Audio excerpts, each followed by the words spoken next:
Bien, merci cher Patrick, Madame la sénatrice, chère Sophie, Monsieur le sénateur honoraire ex aeternam, selon la formule du président Larcher, mon cher Alain, Mesdames et Messieurs les conseillers départementaux, alors que j'ai quand même l'impression que c'est surtout mesdames, hein, vous n'avez pas de collègues, vous les avez bouffés, et mesdames et messieurs les maires. Alors c'est toujours un grand plaisir que de participer à cette assemblée générale d'ingénierie. C'est l'occasion pour moi de dire à Patrick Stefanini toute ma satisfaction et tout mon plaisir de voir qu'il met au service de cette belle agence son talent d'organisateur et sa formidable puissance de travail, et de remercier également les équipes qui montrent un haut niveau d'exigence au service des communes rurales. Lesquelles communes rurales le leur rendent bien, si j'ose dire, puisque nous avons la totalité, enfin plus exactement, il manque à l'appel 10 communes sur les communes yvelinoises susceptibles de pouvoir adhérer à ingénierie, c'est-à-dire un peu moins de 7%. Donc n'allez pas penser que ce sont d'irréductibles villages yvelinois. En réalité, ce sont les garnisons romaines qui gardent le village yvelinois qu'est ingénierie. Alors, quelques mots dans ce moment de trouble lié aux difficultés budgétaires que Patrick a évoquées et qui, hélas, ne s'arrêtent pas là. Nous avons perdu du 1er janvier 2013 au 31 décembre 2013 30% de notre seule fiscalité, qui est donc la fiscalité des droits de mutation. Dans l'espèce de jeu de bonneteau infernal de la fiscalité locale depuis une dizaine d'années, vous en savez quelque chose, mesdames et messieurs les maires, puisque nous avions, nous, départements de fiscalité, les DMTO, dont je rappelle que le taux de fiscalité est strictement encadré par la loi et que nous sommes tous au plafond. Et d'autre part, nous avions la taxe foncière que nous avons perdue au profit des communes, qui nous a été remplacée par une partie de la TVA. Mais comme cet État définitivement, donc en disant l'État, j'évite de politiser mon propos, mais comme cet État définitivement ne nous veut pas de bien, ils ont décidé l'année dernière, au moment de la loi de finances, quand ils ont vu que la TVA, du fait de l'inflation, augmentait beaucoup, de caper notre dotation. Donc non seulement on nous remplace ça par un impôt, mais on nous limite les effets positifs de cet impôt. J'imagine que si demain l'effondrement de la consommation, que je ne souhaite pas, intervenait, et que la TVA baisse, on se garderait bien de nous caper à l'inverse et de dire on vous la maintient. Donc reconnaissons que c'est quand même une drôle de façon de gérer ce qui pourtant est un droit constitutionnel. Je rappelle que de par la Constitution française, nous sommes une république décentralisée. Une décentralisation sans fiscalité adéquate, ça ne peut pas être appelé une décentralisation, c'est tout juste une déconcentration plus ou moins participative, puisque c'est un mot à la mode. Alors, nous avons donc perdu 30% de nos droits de mutation du 1er janvier 2013 au 31 décembre 2013. Ça a une première conséquence. Alors j'avais demandé, je ne sais pas si c'est prévu. Pardon ? J'ai dit 33 ? 13 ? Oui, j'ai un problème, moi, je vis dans le passé, en fait. Ça veut dire que j'ai faim, sans doute. Bon, et 2013 était une belle année, je suis revenu au conseil départemental. Et donc, est-ce qu'on vous a donné les documents ? Bon. Alors, vous m'avez tous demandé à l'occasion de différentes manifestations vos dotations de DMTO. Donc, partez du principe que vous faites comme le département, vous baissez de 30%, sauf 3 communes, je ne me rappelle plus lesquelles, qui baissent de plus, et 3 communes qui baissent de moins. Mais autrement, vous êtes tous là. J'ai amené ici, j'ai fait donner, on va vous distribuer vos chiffres, enfin les chiffres de tout le monde, comme ça, vous recevrez mon courrier plus tard, mais enfin, vous les aurez. Donc, 30% de baisse. Ces 30% de baisse représentent 12% de nos recettes. Donc vous imaginez, dans vos communes, vous démarrez, vous finissez l'année avec 12% de recettes en moins pour commencer votre année suivante, c'est pas forcément joyeux. Et Le problème, c'est que ça continue. Je me doutais bien que, comme par l'opération du Saint-Esprit ou par un cadeau que m'apporterait le Père Noël, tout ça n'allait pas s'arrêter ni le 25 décembre ni le 31 décembre. À fin janvier, nous sommes à moins 25%, et il semblerait que ce soit pareil en février.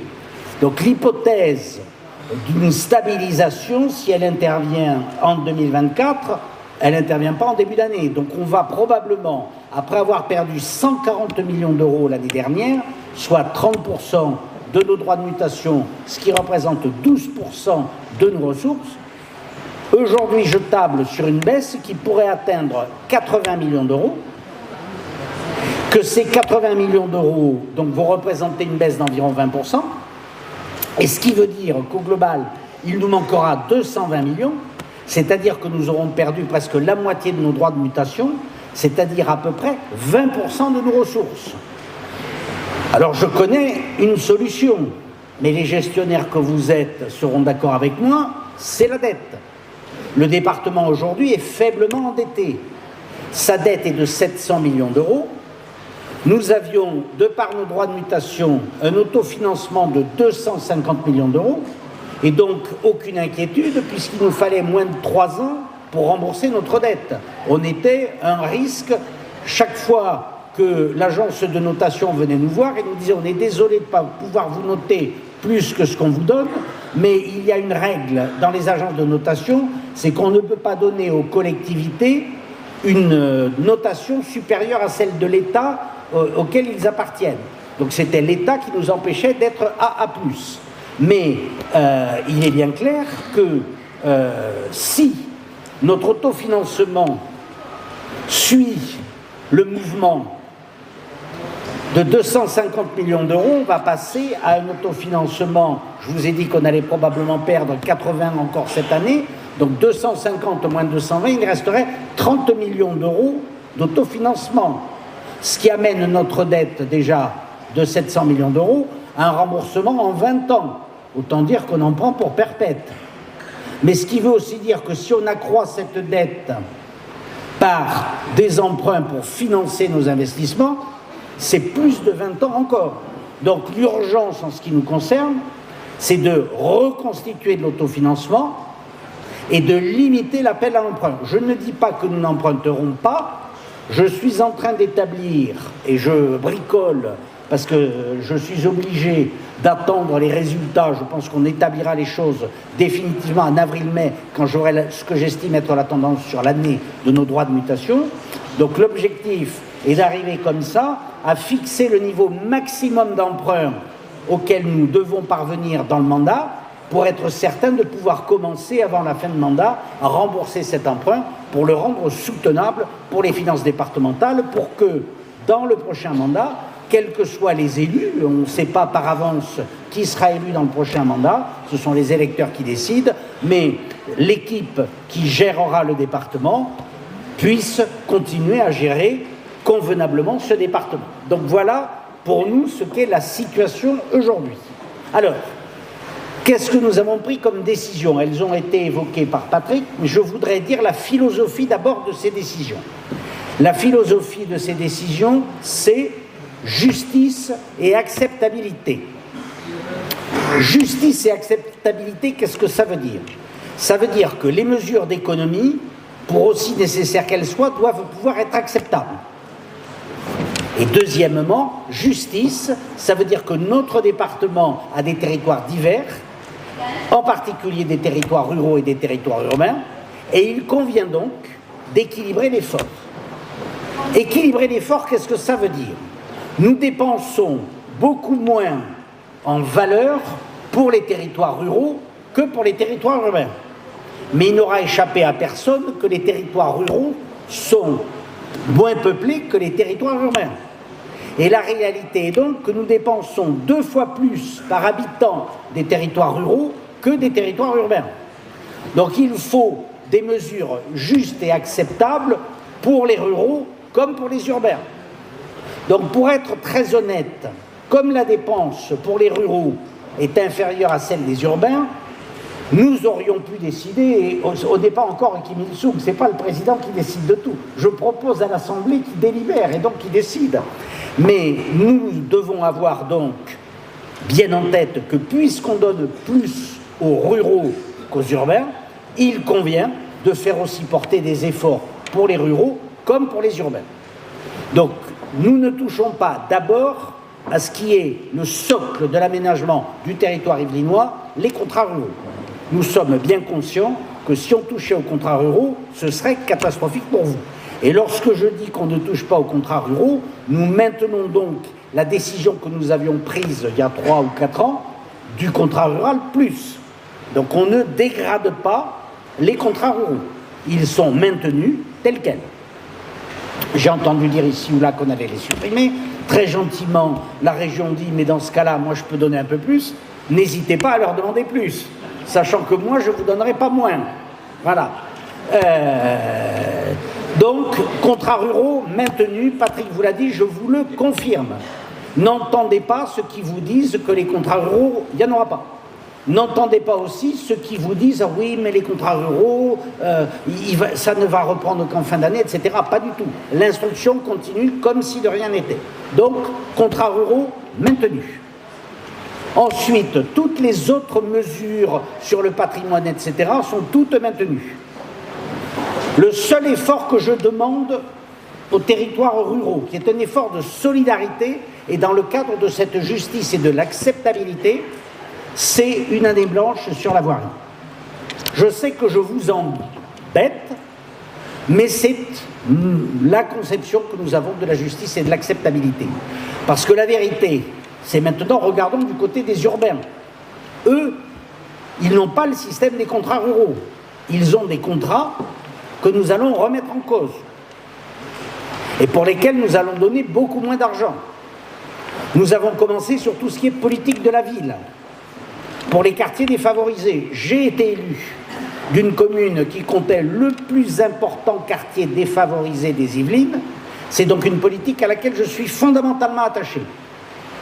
Mais j'ai proposé plus exactement, j'ai décidé donc de proposer à l'Assemblée départementale de diviser par 2 les crédits politiques de la ville lorsqu'il y a l'Agence nationale de renouvellement urbain qui intervient dans ces quartiers.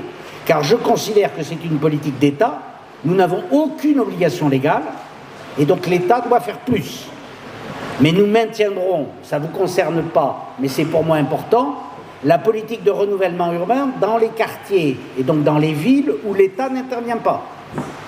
Nous essayons toujours de faire ce que les autres ne font pas pour parvenir à un aménagement du territoire harmonieux. Donc gros efforts sur la politique de la ville.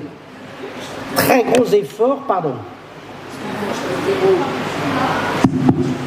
J'interromps Pierre juste un instant pour dire que le scrutin pour le premier tour va bientôt s'achever et que peuvent voter les maires, présidents d'établissements publics intercommunaux, mais également les présidents de syndicats. Donc s'il y a parmi vous des présidents de syndicats à vocation unique ou à vocation multiple qui n'ont pas voté, ils peuvent aller voter. Je ferme la parenthèse, je rends tout de suite la parole à Pierre Bécu. Et donc vous disais-je, effort sur le renouvellement urbain, ce qu'on appelle la politique de la ville, qui est de mon point de vue indispensable, mais pour laquelle le département va partiellement se désengager. Donc nous la divisons par 2, et peut-être un peu plus si la situation continue à se dégrader. Et nous ferons un effort très important sur les contrats Yvelines Plus, qui sont l'équivalent des contrats ruraux, mais pour la zone urbaine. Et donc je considérais pour ma part que je ne pouvais pas proposer à l'Assemblée départementale, sans créer des fractures artificielles, qu'aucun effort ne soit fait dans la zone rurale et qu'on fasse porter tous les efforts sur la zone urbaine.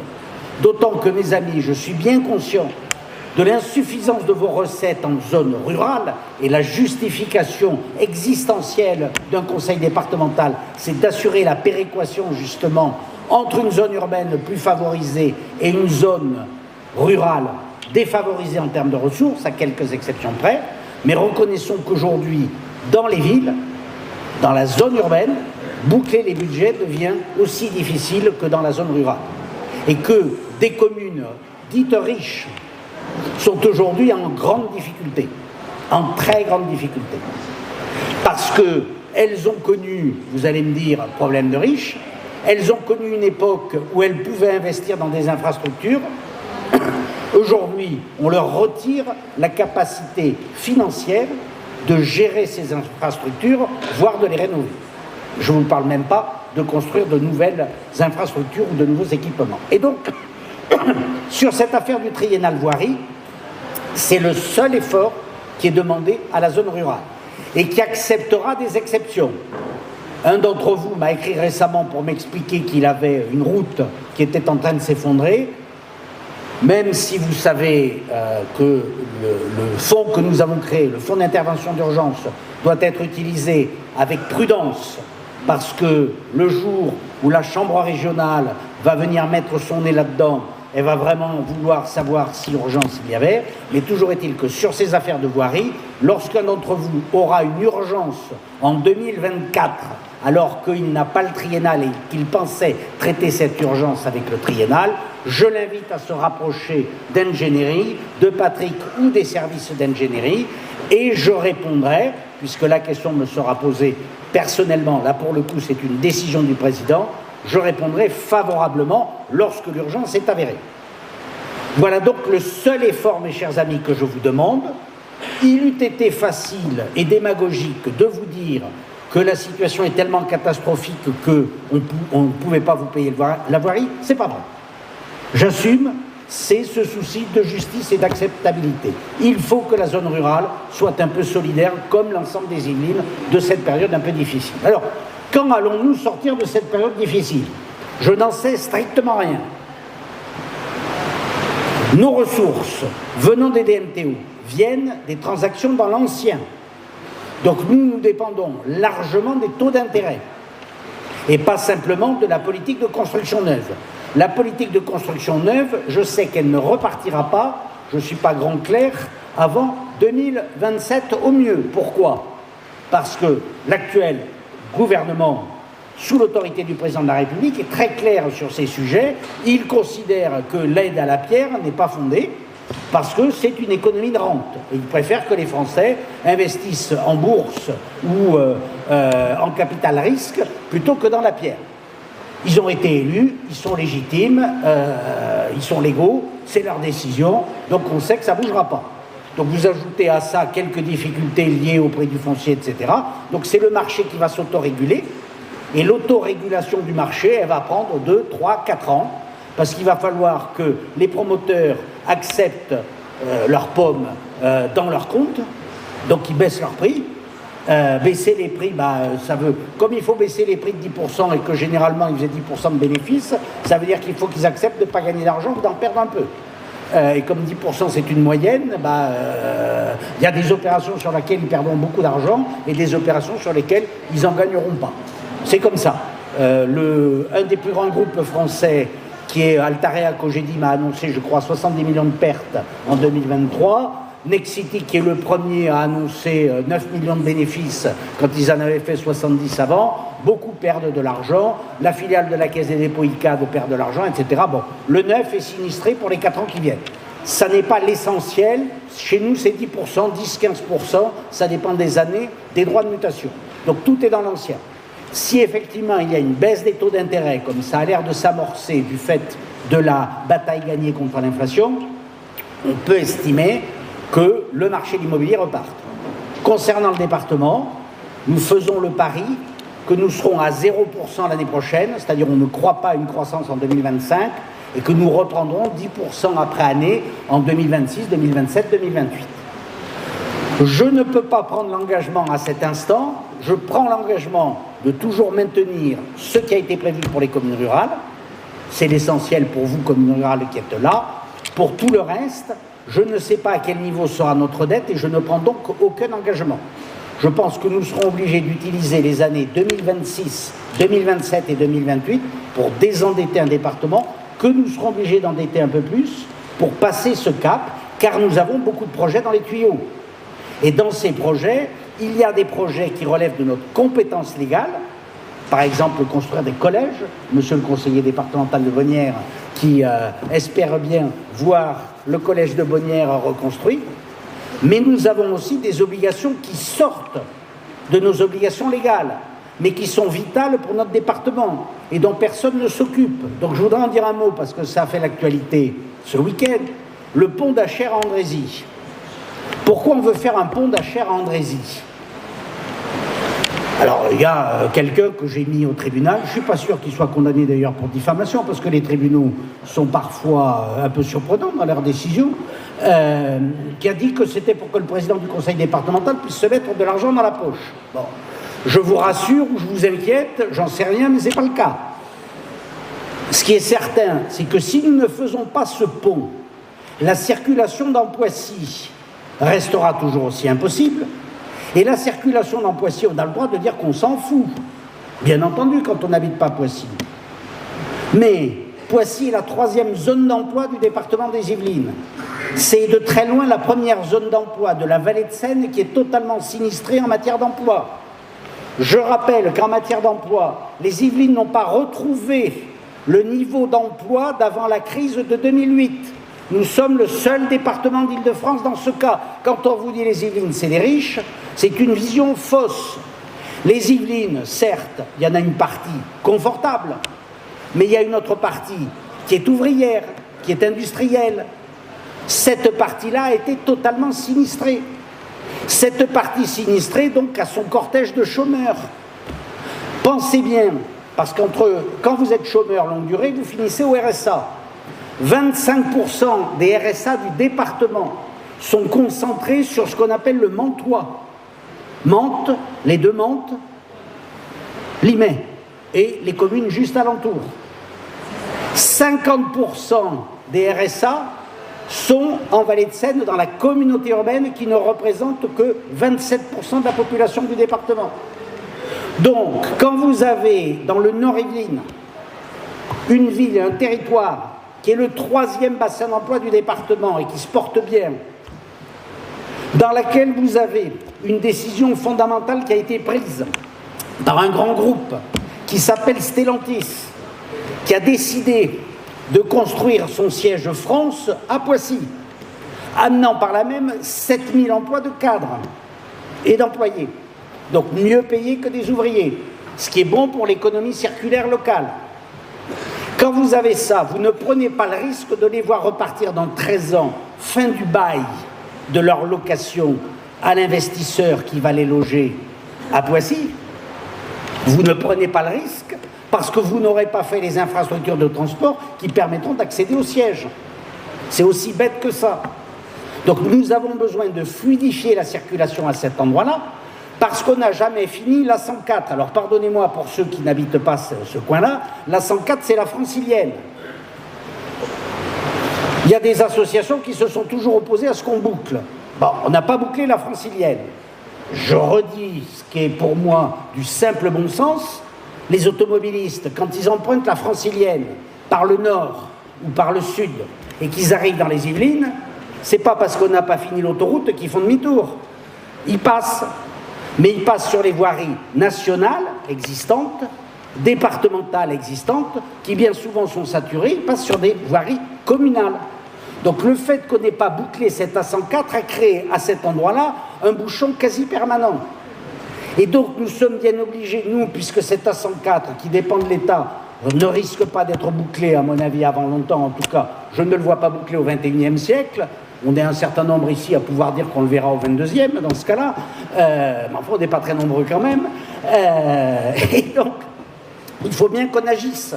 Et ce pont a sa logique dans cette volonté de désengorger une zone économique qui est nécessaire à la vallée de Seine qui est dans les Yvelines. Et là, il y a une solidarité. Le RSA, quand le département verse le RSA, je vous ai dit les proportions en Vallée de Seine. L'argent, où est-ce qu'on le prend? On le prend ailleurs. Parce que ce que vous ne savez pas, et que je vous dis, c'est que le RSA, le département le décaisse au nom de l'État. Mais l'État oublie juste de nous rembourser la totalité de ce qu'il nous doit. L'écart entre le RSA que nous versons et le RSA que nous rembourse l'État, vous êtes assis, mes chers amis, 180 millions d'euros. 180 millions d'euros. C'est-à-dire que si l'État décidait demain de nous rembourser le RSA à l'euro près, Je ne vous embêterai pas avec le triennal voirie, j'embêterai pas les autres communes avec le contrat de développement parce que notre autofinancement serait parfait. Donc voilà la situation.